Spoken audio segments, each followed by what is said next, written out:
मेधा कुलकर्णी यांच्यावर गुन्हा दाखल करून त्यांच्यावर अटकेची कारवाई करण्याची मागणी करण्यात आली आहे। या संदर्भात छोटा शेख सल्लाउद्दीन दर्गा ट्रस्टच्या वतीने तातडीने तक्रार देण्यात आली। मेधा कुलकर्णी यांनी अजान रोखण्याचा प्रयत्न केल्याचा आरोप त्यांच्यावर करण्यात आला। हनुमान जयंतीच्या दिवशी पुण्येश्वर मंदिर कार्यक्रमासाठी आलेल्या खासदार डॉक्टर मेधा कुलकर्णी यांनी अजान रोखण्याचा प्रयत्न केल्याचा आरोप करण्यात आला। या संदर्भातला एक व्हिडिओ देखील आता समोर आलाय, मात्र या व्हिडिओची लोकशाही मराठी कोणत्याही प्रकारे पुष्टी करत नाही। माझी आता ही मागणी आहे, ज्यांनी माझ्यावर आरोप केलेले आहेत त्यांनी ते सिद्ध करून दाखवावे।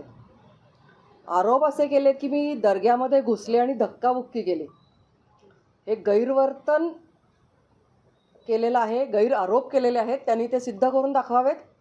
आता मलाच गुन्हा त्यांच्यावर दाखल करण्याची वेळ आलेली आहे। पोलीस अधिकाऱ्यांशी बोललेली आहे, माझी सुरक्षितता धोक्यात आलेली आहे। या संदर्भात मी त्यांना विनंती केलेली आहे की माझी सुरक्षितता जी आहे याची काळजी घेण्यासाठी माझ्या सुरक्षा व्यवस्थेमध्ये वाढ करावी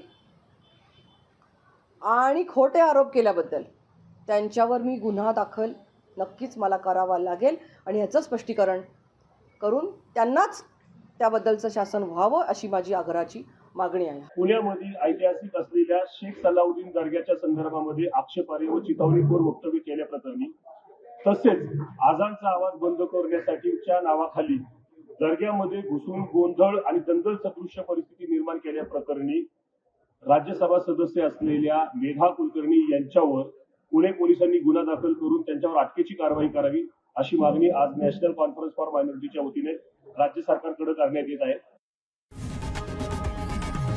लोकशाही मराठी ऐका, पहा, जागरूक रहा।